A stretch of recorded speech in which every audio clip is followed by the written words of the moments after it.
को खराब कर चुके हैं और उन चीजों से वो कभी बाहर नहीं निकल पा रहे थे, जिसकी वजह से अपनी जिंदगी में हमेशा निराशा को, हमेशा उदासी को देखते थे। पर जब आप परमेश्वर की जीवित हजूरी में आते हैं तो परमेश्वर आपको नशों से, उन पाप से आजाद करता है जिनसे आप अपनी ताकत से नहीं निकल पाते।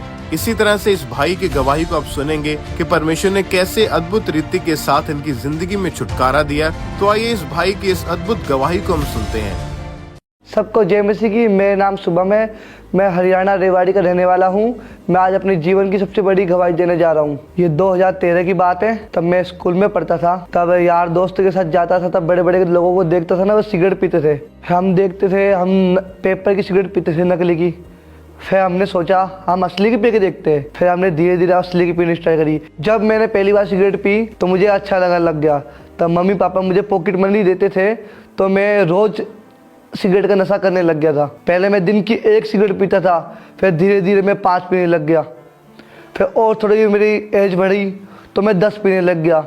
जैसे जैसे मेरी उम्र बढ़ रही थी वैसे वैसे मेरे नशे भी बढ़ रहे थे। सिगरेट से मैं गांजा पीने लग गया, गांजा से फिर बियर पीने लग गया, बियर से दारू पीने लग गया, दारू से गुटखे भी खाने लग गया। ये सारे नशे मैंने पहले एंजॉय के लिए करे थे। एंजॉय करूँगा फिर छोड़ दूँगा, फिर कभी छूटे नहीं ये। जैसे मेरी उम्र बढ़ती रही ये नशा और बढ़ते रहा। तब मैं घर वाले से बोलता था मैं बाहर जा रहा हूँ, बर्थडे पार्टी में जा रहा हूँ। मतलब घर वाले से मैं झूठ बोल के बाहर चल जाया करता यार दोस्तों के साथ।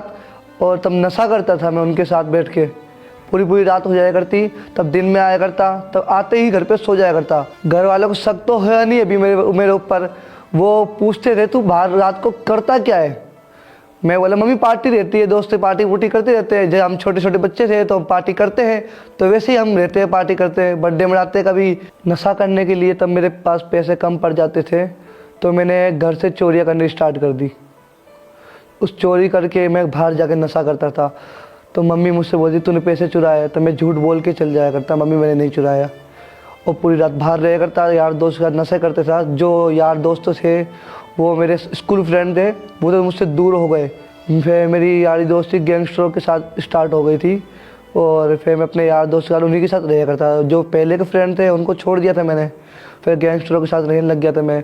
बाहर चोरियाँ करता था, फिर घर के पैसे से पूर्ति नहीं होया करती, बाहर चोरियाँ करता था, किसी को मार के पीट के पैसे छीन लिया करता था।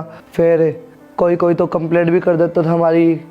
वो बोलते थे हमारे पैसे छीन लिए, मेरा फ़ोन छीन लिया, वो कंप्लेंट कर दिया करते। तो पुलिस वाले घर पे आते थे तो मम्मी बोलती चोरियाँ करने लग गया। तो मैंने बोला नहीं मम्मी मैं चोरी नहीं करा, मेरे यार दोस्त गलत थे, उन्होंने करी थी, मैं बस साथ था। तो मेरी मम्मी ने बोला तू उनके साथ मत रह कर, तू उनसे अलग रह कर। तो मैं मम्मी से बोला ठीक है मैं आज के बाद उनके साथ नहीं रहूँगा। एक दिन मैं हैवी डोज नशा करके घर पे आया तो घर वालों को पता लग गया मैं नशा करने लग गया। रात को उन्होंने कुछ नहीं बोला, पर सुबह उन्होंने मेरे सबने मिलकर मेरे को बहुत डांटा। उन्होंने बोली ये तो बहुत बिगड़ गया है। तो मम्मी ने मेरे को कहीं भेजा नहीं है, मेरे को समझाया बिठा के। मम्मी ने बोला मुझे नशा मत करा कर, अभी तेरी उम्र ही क्या हुई है। तो ये होते होते तो मम्मी ने बोली चल इसकी शादी कर देते हैं, ये बड़ा तो हो गया, ये शादी हो जाएगी तो ये नशा करने छोड़ देगा। मेरी वाइफ को कुछ समय तो मेरी शादी हुई थी, जैसे कि कुछ समय तो मेरी वाइफ को पता नहीं लगा मैं नशा करता हूँ। फिर मैं से रहा नहीं गया तो एक दिन मैं हैवी डोज नशा करके अपने घर पर आया।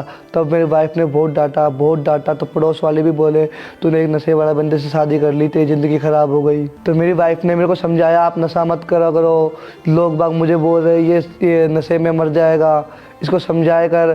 तो वाइफ ने मेरे को समझाया तो मैं बोलता चलो ठीक है मैं आज के बाद नशा नहीं करूँगा। फिर भी मैं उसके मना करते करते भी कुछ दिन तो रहा करता, फिर मेरे से कंट्रोल नहीं होता था तो फिर भी मैं नशा कर लेता था। शादी के कुछ समय बाद में हमारे घर में एक बेबी हुआ, फिर भी मेरा नशा कम नहीं हुआ। मेरी वाइफ बोलती थी अब तो लड़का हो गया है, अब छोड़ दो, तुम्हें देख के ये भी नशा करने लग जाएगा। मैंने फिर भी मेरा कंट्रोल नहीं होता था, मैं फिर भी नशा करता था। बच्चा घर पे रहता था तो मैं सिगरेट बीड़ी पीता था, उसके सामने ही पीता था। मेरी वाइफ बोलती थी तुम तो पूरे बिगड़ चुके हो, तुम तो बच्चे के सामने सिगरेट बीड़ी पीते हो, पीना तो बाहर जाकर पियो या मत पियो। इस दौरान मेरी वाइफ भी मेरे साथ बैठ के नशा करने लग गई थी, क्योंकि मैं बोला तू भी पी के देख अच्छा लगेगा, टेंशन फ्री हो जाएगी, कोई टेंशन नहीं होएगा। तो वो भी बैठ के मेरे साथ 2-2 पैक लगाने लग गई। तो रोज़ बोलती लग गई मुझसे ले आओ ना आज जाके, ले आओ ना आज जाके आज। तो मैं लेके आया करता, तो हम दोनों बैठ के साथ बैठ के नशा करते थे। मेरी मम्मी तो बोलती थी, मुझे लगता है तू अपनी वाइफ को भी नशा करना सिखा रहा है। इस दौरान मेरे आस पड़ोस और रिश्तेदार मेरे बारे में बातें करते थे, मेरे ताने मारते थे, बोलते थे तू तो बेवड़ा है, तू तो बेवड़ा ही रहेगा, तू कभी दारू नहीं छोड़ सकता। इस दौरान मेरे रिश्तेदार भी मुझे इनवाइट नहीं करते थे जल्दी से, क्योंकि उनको पता था ये इनवाइट इसको करेंगे तो ये किसी न किसी के साथ लड़ाई करेगा, झगड़ा करेगा, इसलिए मुझे कोई जल्दी से बुलाता भी नहीं था। मेरे मन में आता था ये नशा छोड़ दूँ, कैसे छोड़ूँ, पर मुझे कोई बुलाता ही नहीं है। मैं सबसे दूर हो गया था इस नशे के चक्कर में। ये मैं नशा छोड़ना चाहता था, कोई मुझे बोलता था छोड़ दे, हाँ मैं उनको बोलता था हाँ मैं छोड़ूंगा, 1 जनवरी से छोड़ दूंगा, नया साल से छोड़ दूंगा, कभी छोड़ नहीं पाया। पर मैं जब मुझे नशा नहीं मिलता था तो मैं बेचैन हो जाता था। रातों को मैं किसी से पैसे मांग के मैं नशा करता था। जैसे कि बीड़ी मेरी ख़त्म हो जाया करती, बीड़ी मांग के बीड़ी पिया करता, सिगरेट मांग के सिगरेट पिया करता, बेचैन हो जाएगा तो पूरी रात नींद नहीं आती थी, मेरे को नशा नहीं मिलता था तब मुझे। इसी दौरान किसी विश्वासी ने मुझे, मेरे रिश्तेदार ने मुझे बताया तो अंकुर मिनिस्ट्री में जा, तेरा नशा छूट जाएगा, कि प्रभु बहुत बड़े बड़े काम करता है वहाँ पर। नवंबर 2024 को तब मैं पहली बार चर्च आया, तब भी मैं नशा करके आया था। उस दिन तब गवाहियों को सुना, मुझे अच्छा लगा, तब वर्शिप हुआ तो मेरे मन में शांति फील हो रही थी बहुत। उस दिन परमेश्वर के दास ने दुष्ट आत्मा को, नशे की दुष्ट आत्मा को डांटा। शैतान इस आवाज को सुन, यीशु के नाम में निकल आ इन लोगों की लाइफ को छोड़ के। जादू, टोना, बीमारी, डिप्रेशन, रोग, फियर, डर का आत्मा, व्यभिचार का, चोरी का, नशे का, आउट आउट आउट। उस प्रेयर के बाद मुझे ऐसा लगा किसी ने मुझे छुआ तो मैं बहुत हल्का होया, तो मेरे उल्टियाँ बहुत हुई उस दिन। तब मैं घर गया, तब मुझे नशा करने की सोचा, मैं नशा करूं। मैं शराब लेके बैठा था तो मैं पीने की कोशिश करा तो मेरे को घिन आने लग गई, तो मैं पी नहीं पाया उसके बाद। अब मैं हर एक नशे से आज़ाद हूँ, अब मैं कोई नशा नहीं करता, अब मेरे घर वाले सब खुश है, बाहर वाले सब खुश है। मतलब अब कोई नशा नहीं है मेरी लाइफ में, कोई 1% मेरे नशा नहीं है मेरी लाइफ में। अब जो लोग मुझे बोलते थे बेवड़ा नशेड़ी, अब मुझे वो बोलते हैं तूने नशा कहाँ छोड़ा। मैंने अंकुर मिनिस्ट्री में चर्च में जाकर छोड़ा, क्योंकि प्रभु यहाँ पे बहुत बड़े बड़े काम करता है।